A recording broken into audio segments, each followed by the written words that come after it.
muerte de un ícono y el despertar de una verdad incómoda? El 12 de junio de 2025, José Mujica falleció a los 90 años. Lo despidieron con honores, discursos emotivos y aplausos, pero también con silencio. Nadie habló del robo al Banco de la República. Nadie recordó la ciudad sitiada. Nadie mencionó a los muertos. Y sin embargo, ahí están, en los archivos, en los periódicos de la época, en los relatos de los que sobrevivieron. La toma de Pando no fue una fantasía, fue un acto de terrorismo urbano. Muere José Mujica, el político que el mundo admiraba. Pero muy pocos conocían su verdad oculta. Lo aplaudieron como el presidente más pobre del mundo. Vivió en una humilde chacra, usaba ropa sencilla y rechazaba lujos. Para muchos fue símbolo de honestidad, austeridad y justicia social. Pero, ¿y si todo eso fuera solo una fachada? ¿Y si detrás de ese hombre amable se escondiera una red de poder, dinero y silencios comprados? Hoy ha muerto José Mujica, y con él se va uno de los políticos más controversiales del siglo XXI. Adorado por las cámaras, pero temido en los pasillos del poder, Mujica fue mucho más que un campesino con discursos sabios. Fue guerrillero, fue preso, fue presidente. Y fue algo más que muy pocos se atreven a decir en voz alta. Un hombre correcto por fuera, pero acusado de ser un delincuente con poder. Porque sí, mientras el mundo lo aclamaba, documentos, testimonios y cifras hablaban de corrupción, favoritismos, oscuros nexos con el narcotráfico y manejos turbios del Estado. ¿Cómo alguien tan aparentemente pobre pudo mover tanto dinero sin dejar rastro? ¿Por qué su círculo más íntimo terminó millonario? ¿Y por qué tantas denuncias quedaron archivadas sin investigar?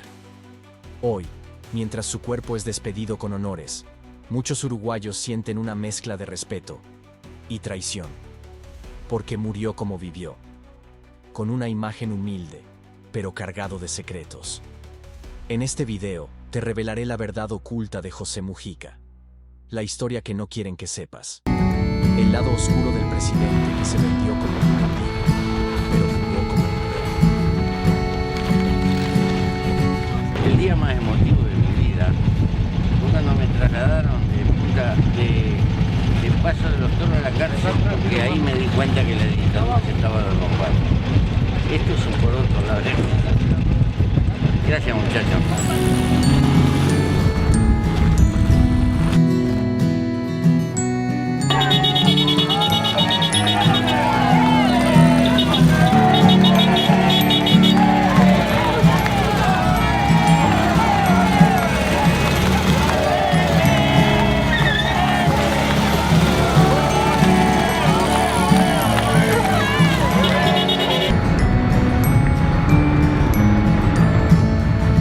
José Mujica, el presidente, que asaltó una ciudad, murió. José Mujica. Y con su muerte, nace una pregunta incómoda.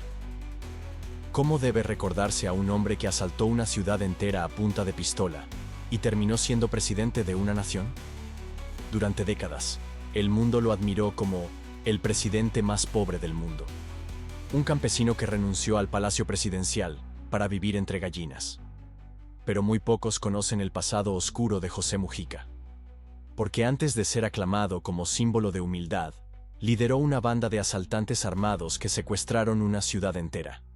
Sí, así como lo lees.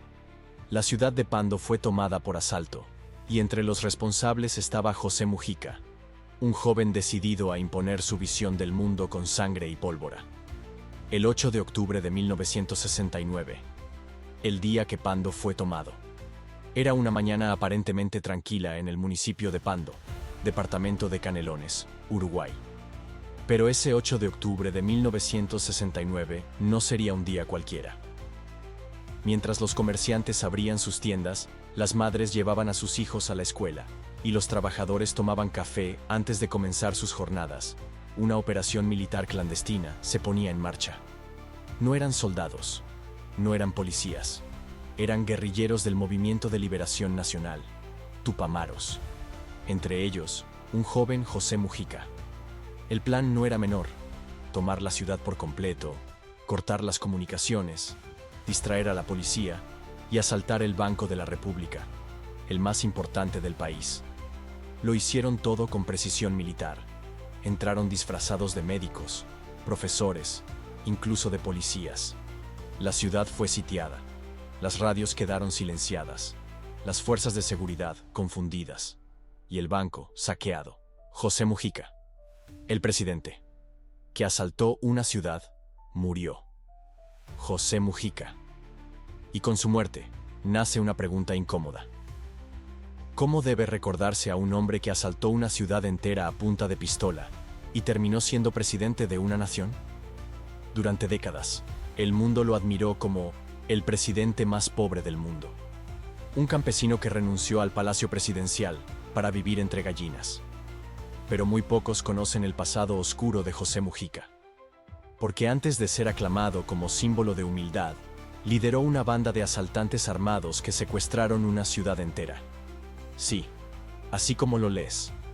La ciudad de Pando fue tomada por asalto, y entre los responsables estaba José Mujica, un joven decidido a imponer su visión del mundo con sangre y pólvora.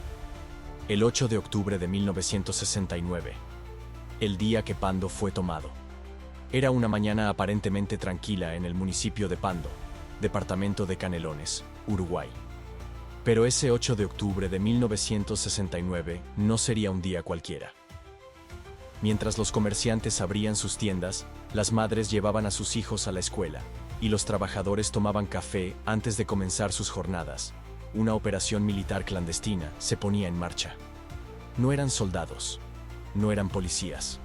Eran guerrilleros del Movimiento de Liberación Nacional, Tupamaros. Entre ellos, un joven José Mujica. El plan no era menor: tomar la ciudad por completo, cortar las comunicaciones, distraer a la policía y asaltar el Banco de la República, el más importante del país. Lo hicieron todo con precisión militar. Entraron disfrazados de médicos, profesores, incluso de policías. La ciudad fue sitiada. Las radios quedaron silenciadas, las fuerzas de seguridad confundidas, y el banco saqueado. El Robin Hood de los Andes, o el ladrón de uniforme político. Muchos lo justificaron con romanticismo revolucionario, que los tupamaros robaban para financiar su lucha contra la dictadura, que su causa era noble, que no querían enriquecerse.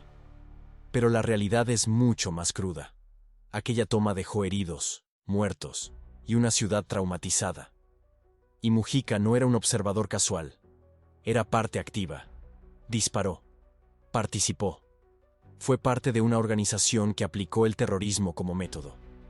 Por supuesto, a lo largo de los años, Mujica suavizó su relato. Habló del contexto, de la represión, de sus años en prisión. Pero lo que casi nunca dijo fue esto. En ese momento, para los ciudadanos de Pando, él no era un revolucionario. Era un asaltante armado que vino a robarles el presente y meterlos en el miedo. Una banda organizada, no solo idealistas. El operativo de Pando no fue espontáneo ni improvisado. Fue planificado durante semanas. Tenía logística, armas, inteligencia y un objetivo claro: tomar el control, infundir terror y demostrar poder. José Mujica, junto con Raúl Sendic y otros líderes tupamaros, estaban convencidos de que el sistema debía caer por la fuerza. Robaron bancos, secuestraron empresarios, ejecutaron atentados y asaltaron camiones de valores. ¿Te imaginas si hoy un grupo armado asalta una ciudad entera en tu país y luego uno de ellos se postula a presidente? Así de surrealista fue la historia de Mujica. Y sin embargo, sucedió. Y fue perdonado. Y luego, fue exaltado. El precio del silencio. ¿Cuánto costó la redención de Mujica? Durante los años siguientes a la toma de Pando, Mujica fue capturado, torturado, y pasó más de una década preso en condiciones infrahumanas. Eso es innegable y cruel. Pero muchos se preguntan hoy, ¿ese sufrimiento le da derecho al olvido? ¿Es justo que jamás haya enfrentado cargos por la violencia de su pasado? ¿Puede alguien ser llamado el hombre más correcto cuando en su hoja de vida hay sangre, armas y dinero robado? La memoria colectiva parece haber hecho borrón y cuenta nueva. Pero las víctimas de aquel día en Pando y de otros tantos atentados tupamaros, siguen esperando respuestas. Del subsuelo a la presidencia, el ascenso del guerrillero. Tras la dictadura, Uruguay volvió a la democracia. Los tupamaros dejaron las armas y formaron un partido político, el Movimiento de Participación Popular, MPP, que se integró al Frente Amplio. José Mujica se transformó en senador, luego ministro, y finalmente, presidente del Uruguay, 2010-2015. Para el mundo, fue un símbolo de la izquierda moderada, el abuelo sabio que hablaba de amor, justicia y sobriedad. Pero quienes vivieron la otra cara de la historia, como los comerciantes de Pando que perdieron todo esa mañana de 1969, sabían que detrás de su discurso de paz había un pasado sin justicia. ¿Dónde están los millones? Uno de los mayores misterios en torno a Mujica es su patrimonio. Siempre declaró vivir con poco, donar la mayor parte de su salario y vivir en su chacra con su esposa Lucía Topolansky. Pero algunos exmiembros del movimiento Tupamaro y exmilitantes de izquierda han comenzado a hablar. Dicen que durante los años de lucha armada se recaudaron millones de dólares. Parte de ellos nunca fue rastreado. Algunos sospechan que se lavó en cooperativas afines. Otros, que desapareció sin dejar huella. ¿Qué pasó con todo el dinero robado de bancos, empresas, comerciantes y empresarios? ¿Acaso alguien se lo quedó? ¿Acaso Mujica, el presidente pobre, supo más de lo que decía? La construcción del mito. Mientras tanto, el mito crecía. Documentales, entrevistas, artículos de prensa internacional. Mujica fue pintado como el mandatario más humilde del mundo. Una especie de San Francisco de Asís con traje de presidente. Nadie quiso hablar de su pasado como asaltante. Nadie mencionaba la sangre. Nadie quería ver al lobo detrás del disfraz de cordero. Y así, se construyó una imagen que ocultaba el crimen, la violencia y el dolor que él mismo ayudó a generar. El problema no es el arrepentimiento, sino la falta de verdad, la construcción del mito. Mientras tanto, el mito crecía. Documentales, entrevistas, artículos de prensa internacional. Mujica fue pintado como el mandatario más humilde del mundo, una especie de San Francisco de Asís con traje de presidente. Nadie quiso hablar de su pasado como asaltante. Nadie mencionaba la sangre. Nadie quería ver al lobo detrás del disfraz de cordero. Y así, se construyó una imagen que ocultaba el crimen, la violencia y el dolor que él mismo ayudó a generar. El problema no es el arrepentimiento, sino la falta de verdad, muerte de un ícono y el despertar de una verdad incómoda. El 12 de junio de 2025, José Mujica falleció a los 90 años. Lo despidieron con honores, discursos emotivos y aplausos, pero también con silencio. Nadie habló del robo al Banco de la República. Nadie recordó la ciudad sitiada. Nadie mencionó a los muertos. Y sin embargo, ahí están, en los archivos, en los periódicos de la época, en los relatos de los que sobrevivieron. La toma de Pando no fue una fantasía, fue un acto de terrorismo urbano planificado, y Mujica fue parte de eso. Conclusión: héroe, víctima o villano. José Mujica fue muchas cosas: campesino, guerrillero, prisionero, político, presidente, símbolo. Pero también fue parte de una banda que asaltó, robó, secuestró y mató. ¿Podemos separar al hombre del delito? ¿Al ícono del pasado? ¿A la leyenda del dolor? Esa respuesta no está en los libros ni en los discursos. Está en la memoria de un pueblo que, por miedo o por simpatía, decidió callar. Hoy, con Mujica ya muerto, la historia exige justicia, exige verdad. Y tal vez, finalmente, comience a contarse completa. Y esta fue solo una parte de lo que se esconde tras la figura del presidente más pobre del mundo. Pero en el próximo episodio, revelaremos lo que Mujica nunca confesó: los vínculos secretos entre tupamaros y el narcotráfico, y cómo el poder se disfrazó de humildad para dominar a un país entero. Suscríbete y activa la campana, porque la historia real recién comienza. Pero bueno, las cosas se dieron así y tal. ¿Y qué preferías entonces? Ese trabajo social con gente, la gente común y corriente que tiene problemas en los distintos puntos de este país. Trabajar en eso, por ejemplo, la situación de los trabajadores rurales, la situación de los pequeños trabajadores, de los pequeños propietarios, gente que vive en los barrios, que tiene problemas de todo tipo y que en alguna medida lo siento que pertenecen a mi clase, en el sentido más amplio. Aquí en alguna medida estoy jugando en una cancha que no es la mía. Estoy jugando de forastero.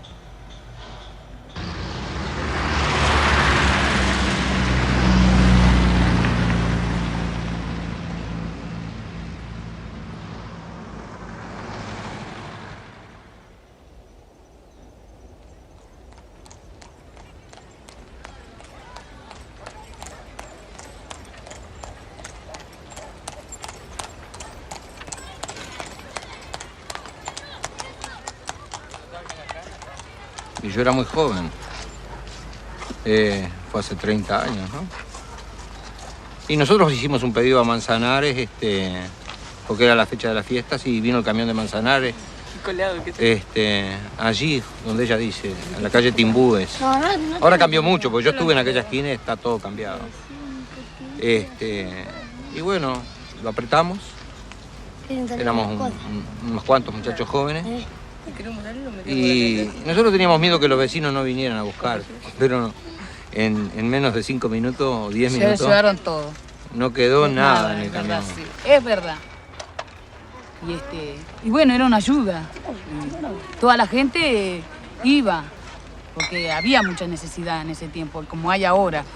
Y bien, ahí siempre vino el camión y todo el mundo iba a agarrar su paquetito, porque venía paquetito y daban esto, lo otro, juguetes, muchas cosas para comer y eso. Y la gente, nosotros después rajamos por acá hasta París y Sarabia, y de allá teníamos unas motos y nos fuimos rajando. Y la gente, cuando atravesamos todo, que estaba menos poblado que ahora, era más chico, por eso yo les digo a ella que esto creció, da lástima. Nos decía gracias, vuelvan otra vez. Es verdad, un camión de Manzanares. Sí.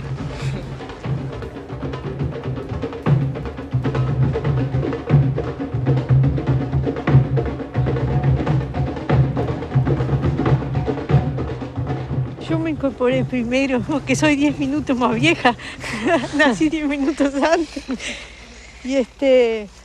Y un poco a través de la militancia estudiantil. En ese momento en el Uruguay los estudiantes estaba todo muy efervescente y ahí me vinculé a los compañeros que había en ese momento y después ya como somos gemelas ya enseguida yo tenía que tener alguna forma de vincularme con mi familia y nos vinculamos, se integró ella.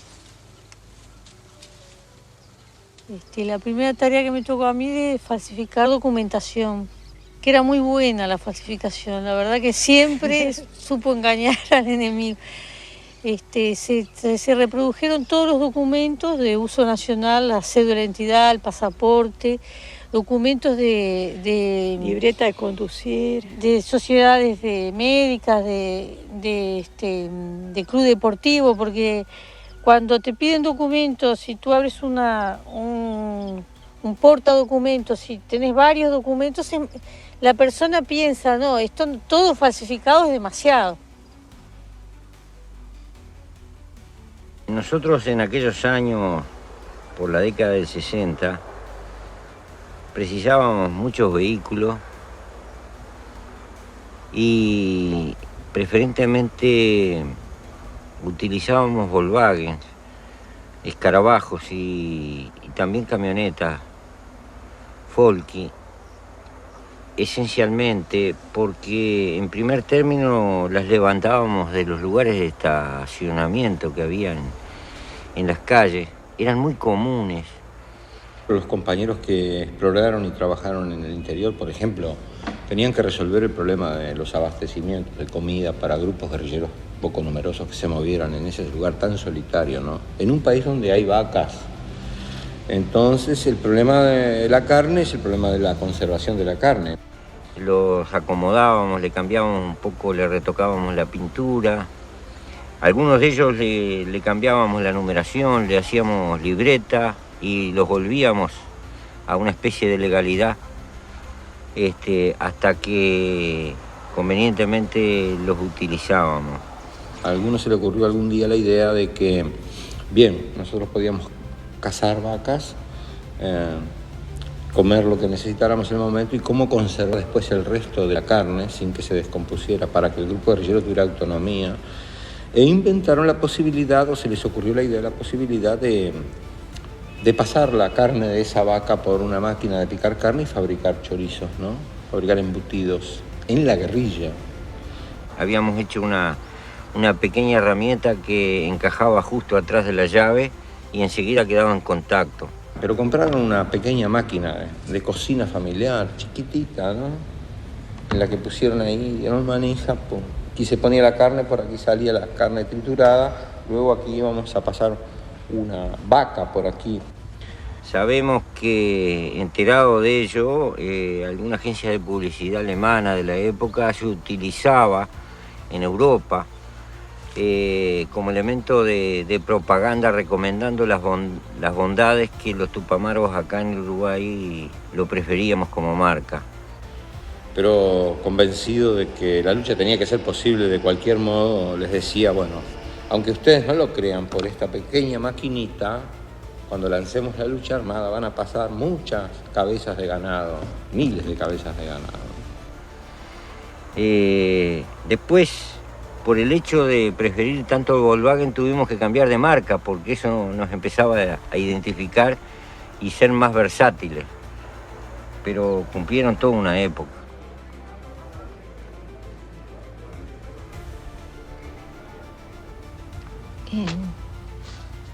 Toda esa etapa de lucha armada, de clandestinidad, naturalmente que nos acercó mucho a la idea de la muerte, ¿no? Tanto es así que yo creo que estábamos muy familiarizados con la idea de la muerte, y la muerte estaba a la vuelta de la esquina, era una cuestión cotidiana, ¿no? Mucho más familiarizado que de pronto lo que estamos ahora, 30 y pico de años después, ¿no? De repente ahora le tenemos, no sé, más miedo, o más temor, o tratamos de... Antes estaba a la vuelta de la esquina y era algo normal, natural, formaba parte de la decisión, ¿no? La entrega de la vida por un ideal, ¿no?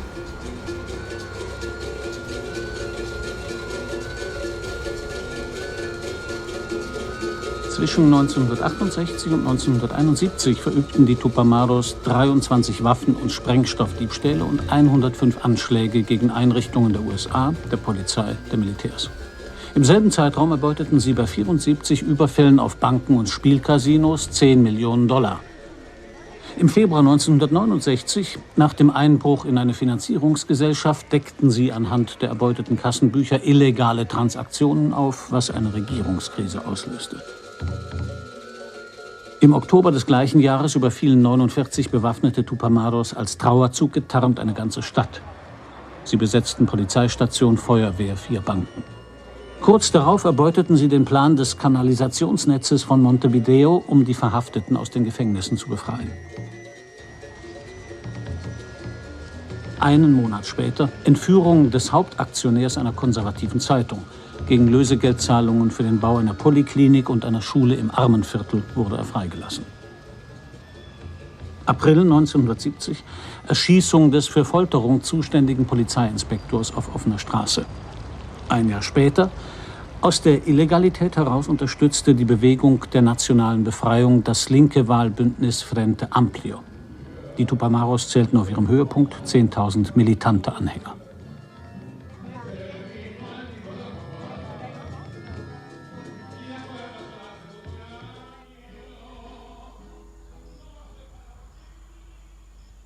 La utilización de ciertas acciones armadas, ilegales, nosotros las utilizábamos como una herramienta de finalidad política.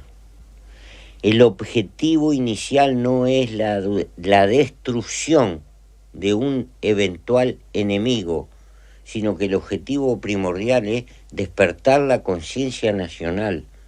Por eso las acciones tienen que ser simpáticas, tienen que ser entendibles, tienen que no ser cruentas, tienen que ser inteligentes, tienen que ser finas, tienen que ser no brutas y agresivas, sino entendibles para el común de la gente. Una cosa es la eventual ilegalidad y otra cosa es la brutalidad, que es una cosa distinta, que nos alejaba de la forma de percibir que tenía nuestra sociedad. Entonces, más que una guerrilla, somos un movimiento en su origen de políticos con armas. Y eso le dio una característica a todos nuestros años iniciales muy distinta.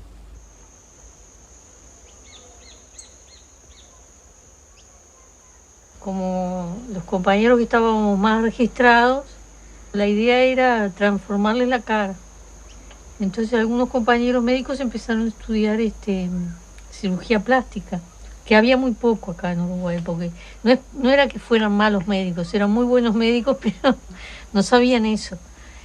Bueno, y ahí empezaron a operar los compañeros, a tratar de modificarlos un poco para un problema de seguridad, ¿no? Curiosamente, a mí me tocó llevar a la gente a hacerse los cambios. Entonces me acuerdo perfectamente cómo eran las viejas narices y cómo eran las de después y cómo eran las operaciones y cómo... No, lo mío es todo igual. La mía no, yo cuando en mi juventud fui boxeador antes de ser Tupamaro. También fui jugador de fútbol y otras cosas. Entonces, de esa época creo que me vino un poquito el achatamiento de la nariz y también de nacimiento. De ahí me viene además el sobrenombre que tengo aquí por el cual todos me conocen, que es ñato. Ñato significa de nariz pequeña, pero no es cirugía estética. Esta nariz es auténtica, es genuina. Estaba igual así, pero con una jorobita acá. Seguileña era. Me eligieron a mí para prueba. Ahora, tuve la suerte de que ese compañero sabía mucho y me quedó muy bien. Después, otros compañeros médicos, pero no cirujanos plásticos, hicieron como Sí. la de Lucía y no les quedó muy bien de respiración. No, y quedaron todos iguales, con Todos la misma iguales. nariz, todos los que pasaban por... Pero bueno, también sirvió en cierta medida.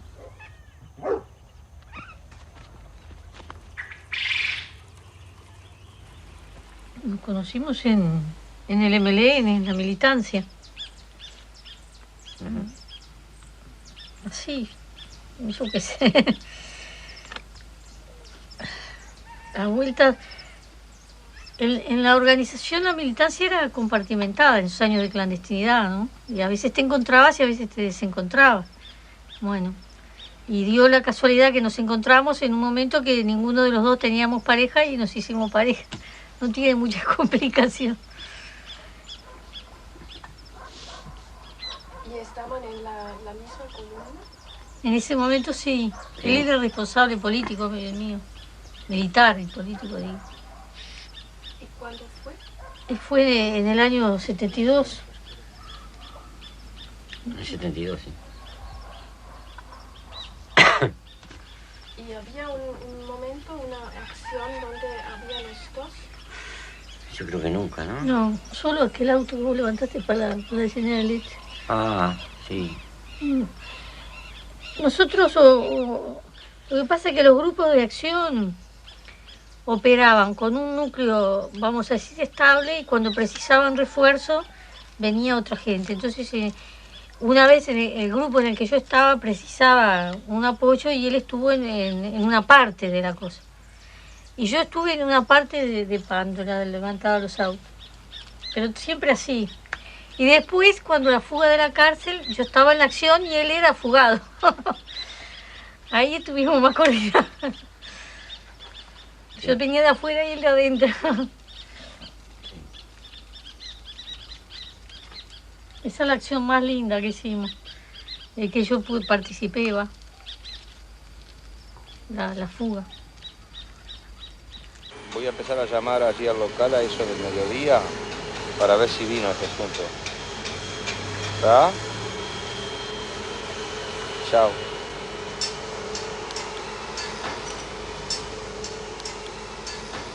Es un celular para comunicarse con la organización. Es nuevo acá en el Uruguay. El día que hagamos la revolución me la van a comunicar por el celular, me van a avisar. Quizás le voy a dejar el cacharro de eso. ¿El muerto dónde está? Sí, pero tengo un paquete.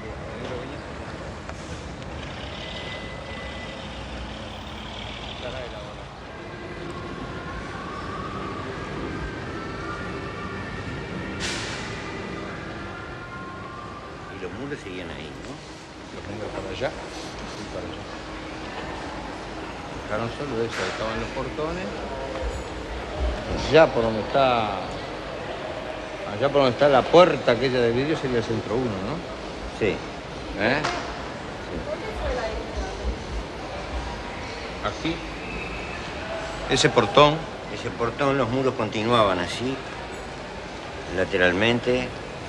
Creo que era un portón de hierro de 2 hojas. Y hacia allá estaba lo que se llamaba el centro 1, ¿no? Es decir, una cuestión radial desde donde se veía en todos los ámbitos de la cárcel. Había una puerta de rejas también después de esta. Otro portón de rejas, más allá, por donde está el ascensor, más o menos. Por acá entraba la visita, vamos.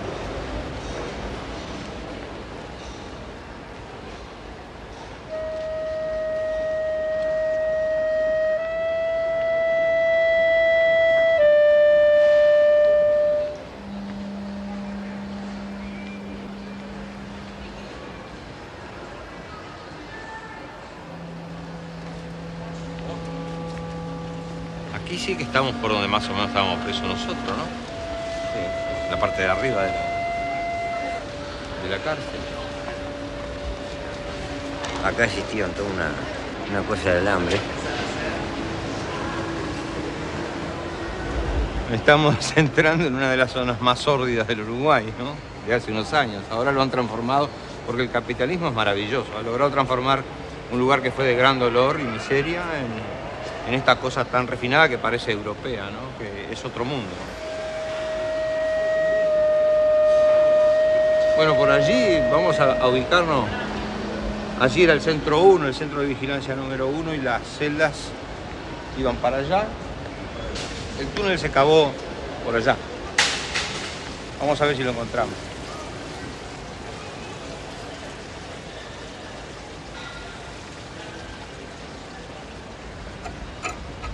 Empezamos el 11 de agosto y terminamos el 7 de septiembre. 42 metros aproximadamente. Participaron muchos. Siguen rotando. Porque nosotros agujereamos todas las celdas. Todas las paredes de las celdas que estaban ahí, de modo que nos podíamos comunicar por adentro. Y disponíamos, por lo tanto, de todos esos compañeros para...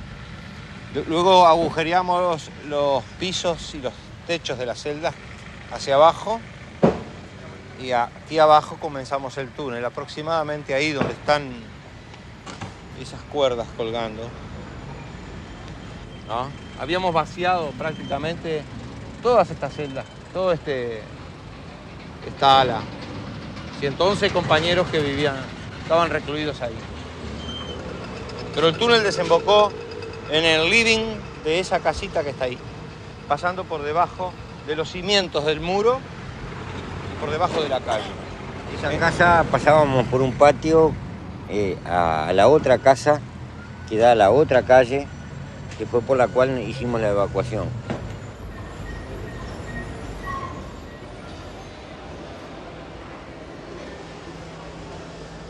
¿Tú te acuerdas de la cifra? No me acuerdo, yo sabía el metraje cúbico. Nosotros habíamos calculado, la tierra cuando se excava se multiplica el volumen de 1 a 3. y teníamos calculado la cantidad de metros cuadrados que podíamos disponer, de tal manera de que, vista la celda desde adentro hacia afuera, no se viera. Y como teníamos cada una de las paredes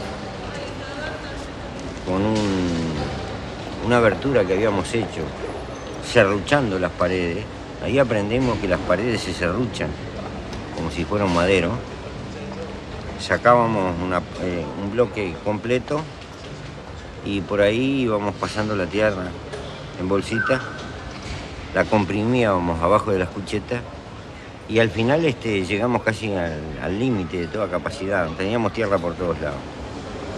En la guía Guinness de los récords mundiales, hasta hace poco, no sé ahora si alguien lo habrá batido, figuraba el récord mundial de fugas masivas. Esta, junto con una de una cárcel política en Irán.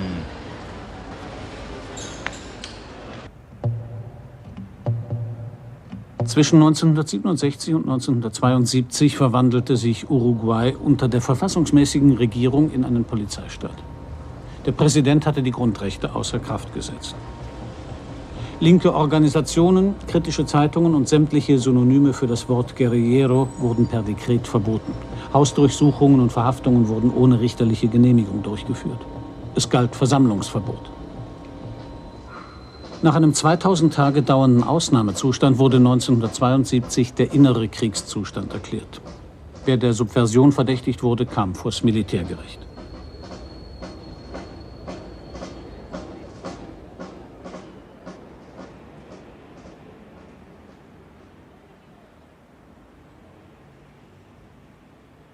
Hay una carga de sentimientos muy tristes, de mucha pérdida, que me hacen difícil volver a entrar al hospital militar.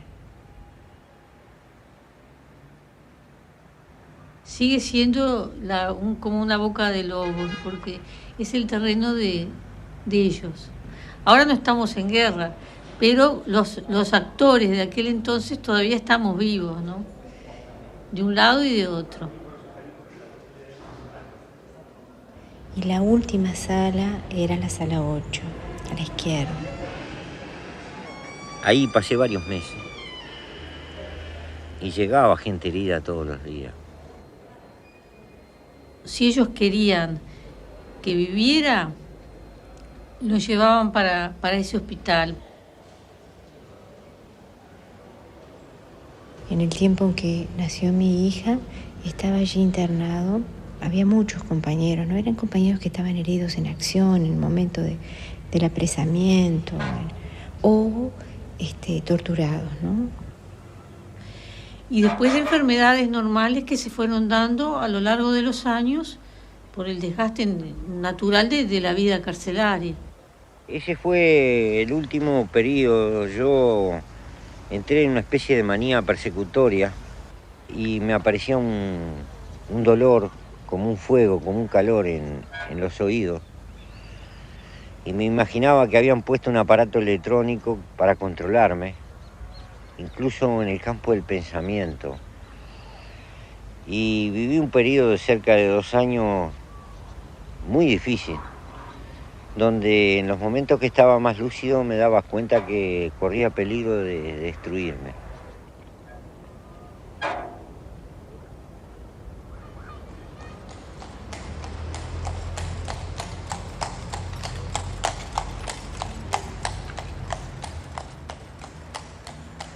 El sistema democrático uruguayo, ¿qué confianza se puede tener en él? Muy poca hoy, muy poca siempre. Un sistema que votó la ley de impunidad para los militares bajo chantaje. Un sistema tutelado por el poder militar, por el imperialismo, por los organismos internacionales. Es un sistema democrático totalmente, digamos, cortado, castrado, mutilado.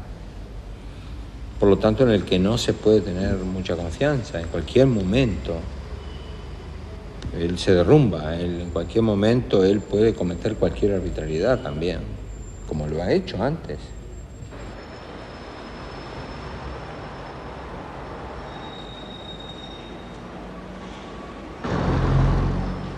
llegamos a la conclusión de que para procesar un cambio en el Uruguay, que es lo que nosotros queremos, es decir, algún cambio profundo que toque la estructura económica y la distribución de la riqueza, debemos hacerlo con la mayor cantidad de gente posible, es decir, que tiene que ser de masas. Y para eso nosotros debemos estar metidos donde está la gente. Hoy, tal como la lucha se presenta en nuestro país, tenemos que actuar legalmente, no solo actuar, sino imponer nuestra legalidad. Porque nosotros éramos una organización prohibida, nuestra bandera estaba prohibida, nuestros símbolos estaban prohibidos, ¿no? Ahí se decidió que nosotros nos íbamos a imponer nuestra presencia legal, les gustara o no les gustara.